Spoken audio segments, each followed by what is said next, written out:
개인적으로 바쁜 일들이 계속 생겨서 영상을 오랫동안 못 만들었습니다. 오늘은 2차전지에 대해 드릴 말씀이 있어서 영상을 만들어 봤습니다. 현재 2차전지 관련주가 조정을 받고 있습니다.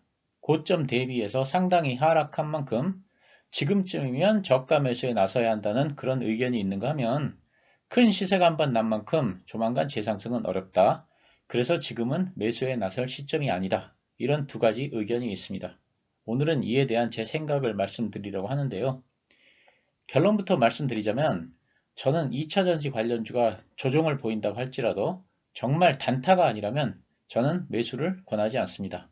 그리고 장기 투자를 생각하고 계시는 분들은 지금 매수를 하지 마시고 향후에 승자가 결정된 후에 매수를 하시라는 말씀을 드립니다. 첫째, 단기적인 관점에서 2차전지 관련주의 매수를 권하지 않는 이유는 일단 대장주인 에코프로가 종가 기준으로 5월 9일에 20일 이동평균선을 깨고 내려왔기 때문입니다. 제가 2차전지 관련주에 모멘텀 투자를 하는 것은 좋지만 대장주인 에코프로가 21선 밑으로 내려오면 추세가 깨졌다고 봐야 한다는 말씀을 드렸습니다. 특히 주가가 고점에서 단기간에 20%, 30%씩 빠졌다고 할지라도 당분간은 매수는 조심하자는 말씀을 드립니다. 단타를 치시는 분들은 60일선이 만나는 50만원 부근에서 매수를 해서 반등을 하면 매도를 하는 트레이딩을 할 수는 있겠지만 웬만한 분들에게는 권하지 않습니다. 그 이유는 2차전지 관련주가 조정을 보인 후에 다시 상승을 할지 아니면 계속 지지부진할지는 아무도 모르기 때문입니다. 제가 이렇게 말하면 2차전지 관련주는 어차피 실적이 좋아질 것이 확실한 만큼 시간 문제일 뿐이고 주가가 상승한 것은 정해진 미래가 아니냐 이런 말씀을 하시는 분들이 계십니다. 하지만 이렇게 말씀하시는 분들은 성장주의 상승 원리를 잘 이해하지 못하시는 분들입니다. 그게 그렇게 간단한 문제가 아닙니다. 제가 지난 영상에서 보여드렸던 SK텔레콤의 주가입니다. 1990년대부터 2000년까지 우리나라의 대표적인 성장주는 SK텔레콤이었습니다. 그래서 시장에서는 미래의 성장성을 앞당겨서 높은 PER을 인정해줬고 그래서 SK텔레콤의 주가가 폭발적으로 상승을 했습니다. 지금 차트에서 보시는 3번 지점까지 가파르게 상승을 했습니다. 그런데 만약 회사의 성장성이 조금이라도 둔화된다는 낌새가 보이면 어떤 현상이 일어날까요? 주식시장에서는 PER을 정광석화와 같이 확 줄여버립니다. 그래서 회사의 이익이 증가하고 EPS가 증가해도 주가는 하락을 하게 됩니다.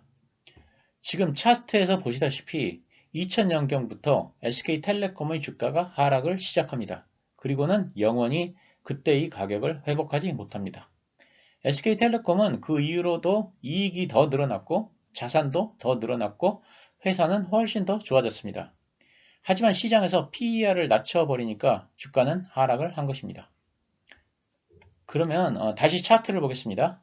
제가 2차전지에 단기적 투자를 권하지 않는 이유는 현재 2차전지 주식의 위치가 1번인지 2번인지 3번인지는 아무도 모르기 때문입니다. 만약 현재 위치가 1번이면 앞으로 한참 더 상승할 것이고 2번이면 조금 더 상승할 것이고 3번이면 지금이 꼭대기여서 앞으로 영원히 이 가격을 회복하지 못할 것입니다. 이건 향후 실적이 좋아지는 것과는 관계없는 얘기입니다. 근데 요즘 PER이 상당히 높게 올라온 만큼 현재 2차전지의 위치가 3번에 가까운 건 사실입니다. 그래서 조심을 해야 한다는 것입니다. 아마 무슨 얘기인지 잘 모르시는 분들이 계실 것 같은데 제가 좀 더 명확하게 설명을 드리겠습니다. 제가 삼성전자하고 LG엔솔을 비교해 보겠습니다. 지금 보시는 화면은 네이버증권에서 가져온 것입니다. 2022년 기준 삼성전자의 순이익은 55조 6,500억 원이고 PER은 6.86입니다. LG엔솔은 2022년 순이익이 7,800억 원이고 PER은 131.77입니다. 2차전지가 성장성이 크다고 해서 LG엔솔에 부여된 PER이 무려 132배입니다. 현재 삼성전자에 비해 엄청나게 높은 밸류를 부여받고 있습니다. 하지만 5년 후가 될지 10년 후가 될지는 몰라도 언젠가는 배터리 분야도 지금의 반도체와 같이 시장에 완전히 자리를 잡는 날이 올 것입니다. 그러면 2차전지도 지금의 반도체와 같이 성장성이 둔화됩니다. 그날이 오면 시장에서는 LG 엔솔의 PER을 확 낮춰버릴 것이고, 그래서 LG 엔솔의 PER이 삼성전자의 PER과 비슷해지는 날이 올 것입니다. 이건 추측이 아니라 언젠가는 나타날 확정된 현상입니다. 작년에는 LG 엔솔의 순이익이 7,800억 원에 불과합니다. 하지만 앞으로 LG 엔솔이 많은 돈을 벌어서 순이익이 14조 원이 된다고 가정을 해보겠습니다. 그래서 순이익이 1800% 이상 늘어납니다.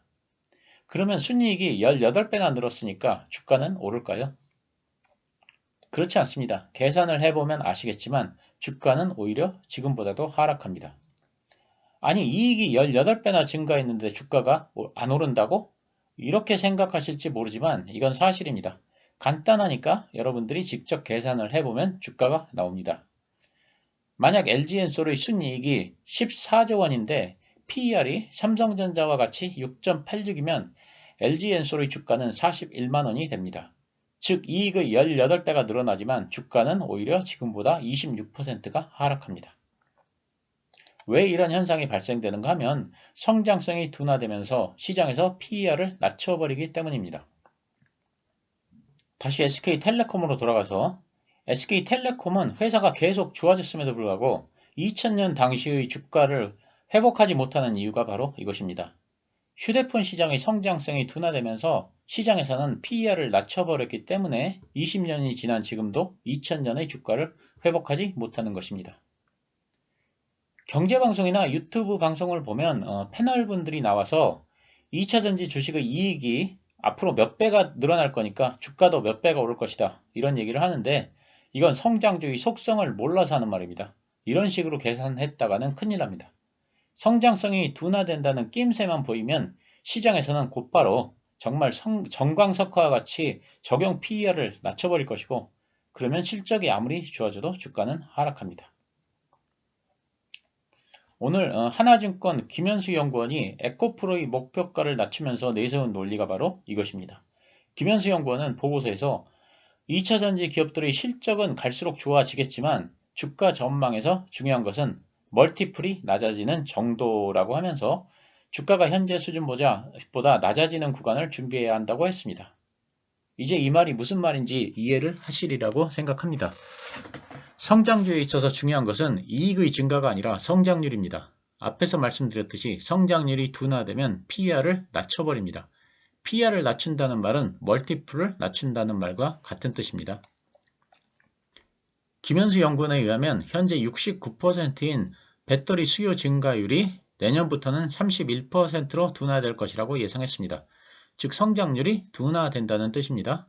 69%에서 31%로 둔화된다는 의미는 향후 성장률이 기존 성장률의 45%에 불과하다는 것입니다. 그러니까 향후 적용될 PER은 기존에 적용되던 PER의 45%에 불과할 것이라는 의미이기도 합니다. 지금 보시는 자료는 네이버의 증권만에서 갖고 온 것입니다. 에코프로는 향후 2년 동안, 즉 2025년까지 순이익이 100%가 증가할 것으로 예상하고 있습니다. 그러면 매년 이익이 43%가 증가한다는 뜻입니다. 이제 계산을 해보겠습니다. 순이익 증가율이 43%이고 내년 PER은 금년의 45%에 불과합니다. 그러면 내년의 주가는 143% 곱하기 45%는 64%, 즉 내년 주가는 금년 주가의 64%에서 형성될 것이라는 계산이 가능합니다. 만약 금년 말 주가가 50만 원이라면 내년 말 주가는 32만 원이 될 것이라는 예측입니다. 이렇게 성장주에 있어 성장률은 절대적으로 중요합니다. 이익이 43%가 늘어나도 주가는 하락합니다. 성장주는 절대로 성장률이 둔화되면 안 되는 것입니다. 성장률이 둔화되는 순간 주가는 하락한다고 봐야 합니다. 물론 주가가 정말로 이렇게 된다는 것은 아니고 하나의 예로 계산을 해본 것입니다.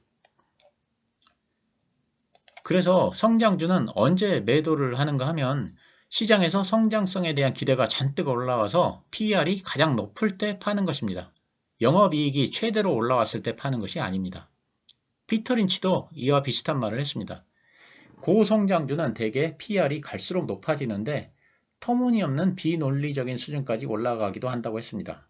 PER이 50이 넘고 100이 넘는 수준까지 올라간다는 것입니다. 이때가 팔아야 할 때라고 했습니다. 일부 2차전지 관련주의 PER이 100을 넘어가고 있습니다. 만약 시장에서 PER을 낮춰버리면 앞으로 순이익이 5배가 늘건 10배가 늘건 관계없이 향후에는 이 가격을 다시는 회복하지 못할 가능성이 있다는 것입니다.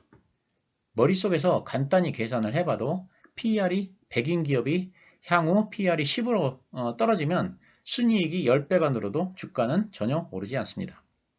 이제 이 논리를 이해하셨으리라고 생각합니다.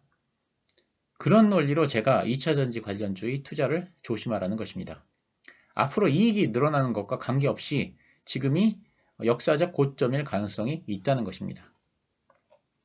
이것이 바로 성장주와 다른 섹터 주식의 차이점입니다. 성장주가 아닌 다른 섹터의 주식들은 미래의 주가를 대략 짐작할 수 있습니다.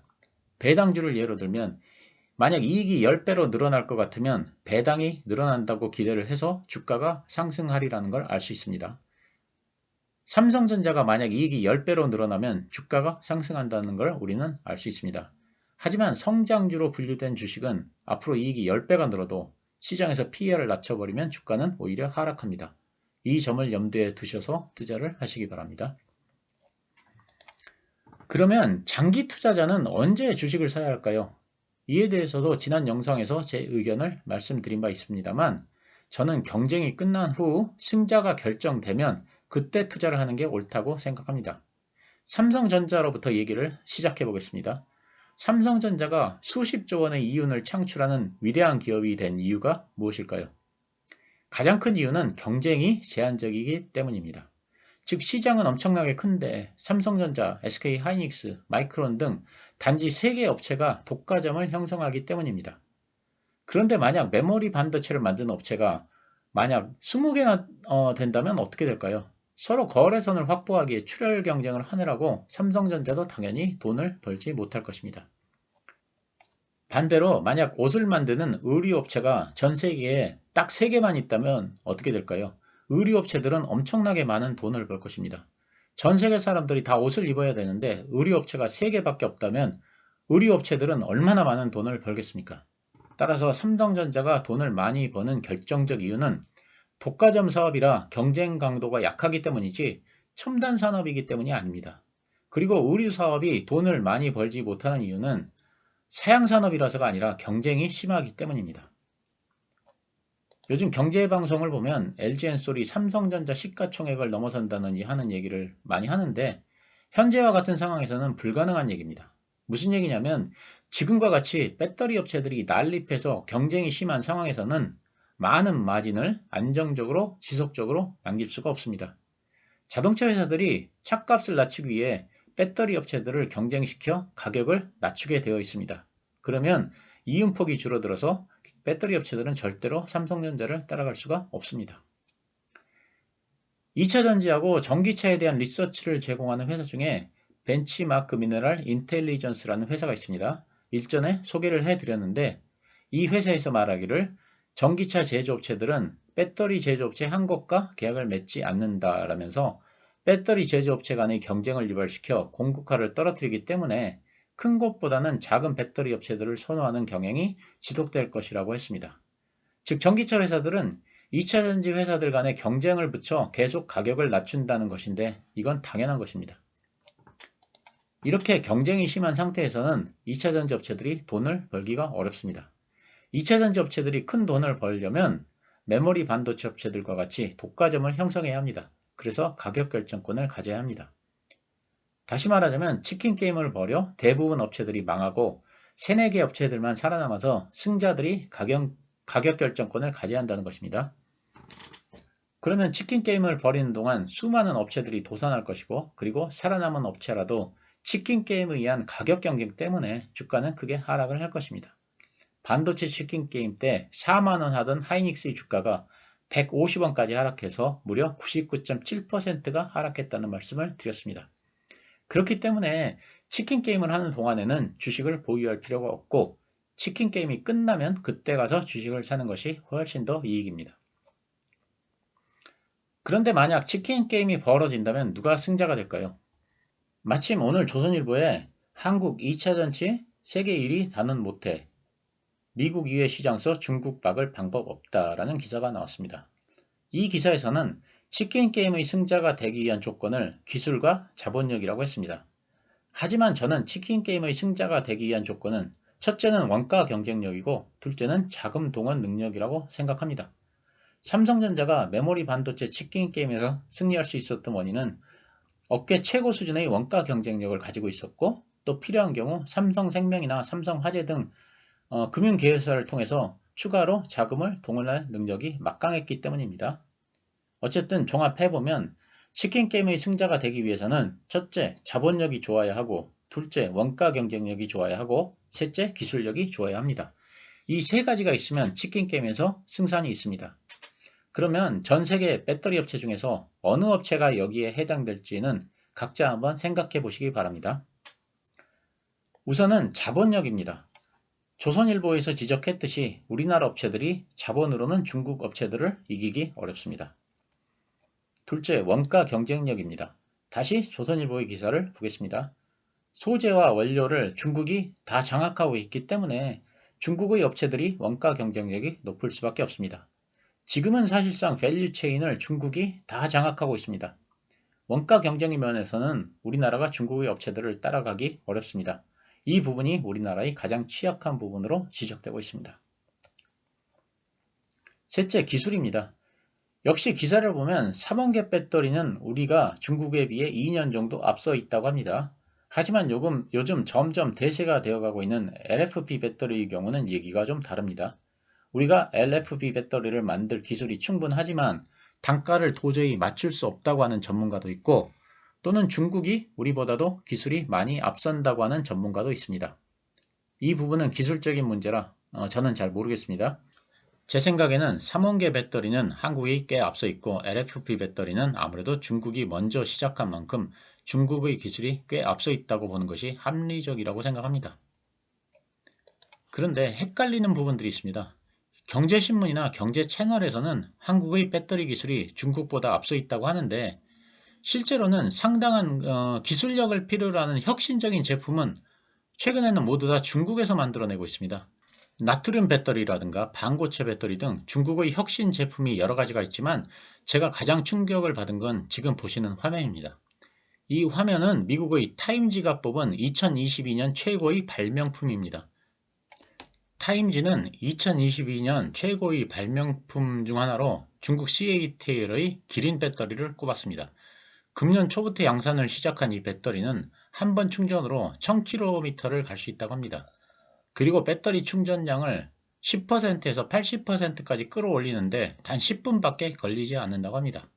10분만 충전하면 1000km를 갈 수 있는 배터리를 중국에서 양산에 들어간다고 하는데 우리나라 업체들이 이런 배터리를 만들 수 있나요? 그런 면에서 중국의 기술이 우리보다 훨씬 뒤진다고 말하기는 어렵지 않을까 하고 저는 생각합니다. 그런 이유로 벤치마크 미네랄 인텔리전스에서는 2030년까지 2차전지 1위부터 9위까지를 모두 중국 업체들이 차지할 것으로 예상을 하고 있습니다. 그리고 LG엔솔이 10위이고 삼성 SDI나 SK온은 순위에 없습니다. 이 순위는 지금까지 확보한 물량 그리고 이미 커미트가 되어 있어서 미래에 납품할 것으로 예상되는 물량을 기준으로 작성을 한 것이니까 그냥 무작정 예측을 한 자료는 아니고 어느 정도 신빙성은 있는 자료입니다. 지금까지 제가 말씀드린 바를 정리하자면 앞으로 2차전지 산업에도 치킨 게임이 일어날지 안 일어날지는 모르겠습니다. 그런데 치킨 게임이 없이 그냥 다수의 업체가 치열하게 경쟁하는 상황에서는 절대로 마진을 많이 남기기 어렵습니다. 이런 여건 하에서는 의미 있는 주가 상승을 바랄 수가 없기 때문에 굳이 2차전지 업체에 투자를 할 필요가 없습니다.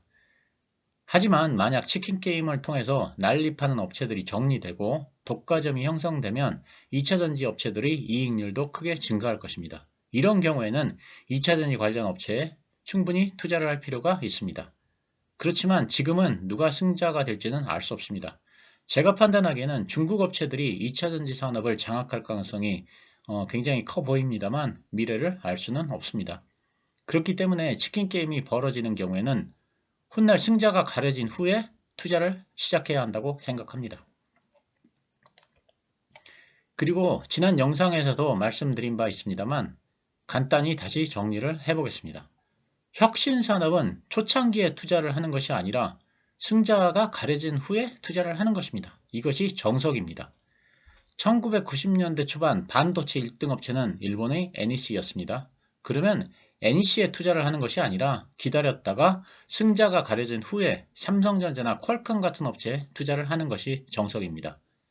만약 반도체 산업 초기에 그 당시 1등 기업인 NEC에 투자를 했다면 아마 망했을 것입니다. 인터넷 업체도 마찬가지로 1990년대 말 인터넷이 막 생겨났을 때 그 당시 1등 기업인 야후나 다운 커뮤니케이션 그리고 AOL에 투자를 하는 것이 아니고 기다렸다가 승자가 결정된 후에 구글이나 네이버 그리고 아마존에 투자를 하는 것입니다. 이것이 정석입니다. 이렇게 투자를 하는 것이 수익률이 훨씬 더 크고 리스크도 줄일 수 있습니다. 1990년대 말에 야후나 다운 커뮤니케이션에 투자를 한 투자자들과 승자가 결정된 2000년대 중반에 구글이나 네이버에 투자를 한 투자자들 중에서 누구의 수익률이 더 크겠습니까? 그리고 리스크는 누가 더 크겠습니까? 답은 명확합니다. 다시 말씀드리지만 지금은 2차 전지 산업의 초창기입니다. 누가 승자가 될지는 아무도 모릅니다. 어느 날 갑자기 전고체 상용화에 성공해서 도요타하고 파나소닉이 배터리 업계의 승자가 될 수도 있고 또는 반대로 삼성 SDI가 전고체를 가장 먼저 상용화해서 업계의 승자가 될 수도 있고 또는 트럼프 대통령에 당선되면서 IRA 법안이 무력화되면서 중국의 CATL이 승자가 될 수도 있습니다. 지금은 누가 승자가 될지는 아무도 모릅니다. 그래서 장기 투자를 생각하시는 분들은 지금 미리 투자를 할 필요가 없고 승자가 결정된 후에 투자를 하는 것이 수익률도 크고 리스크도 적다는 말씀을 드립니다. 저는 장기적으로는 2차 전지의 성장성이 크다고 생각합니다. 그래서 제 개인적으로는 누가 최후의 승자가 되는지를 기다렸다가 그때 투자를 할 생각을 가지고 있습니다. 최근에 2차 전지에 대해 부정적인 얘기를 하면 불편해 하시는 분들이 너무 많아서 이런 영상을 만들지 않을까 생각했습니다만 그래도 제 생각을 한 번쯤 정리해서 말씀드리는 것이 좋을 것 같아 영상을 만들어 봤습니다. 감사합니다.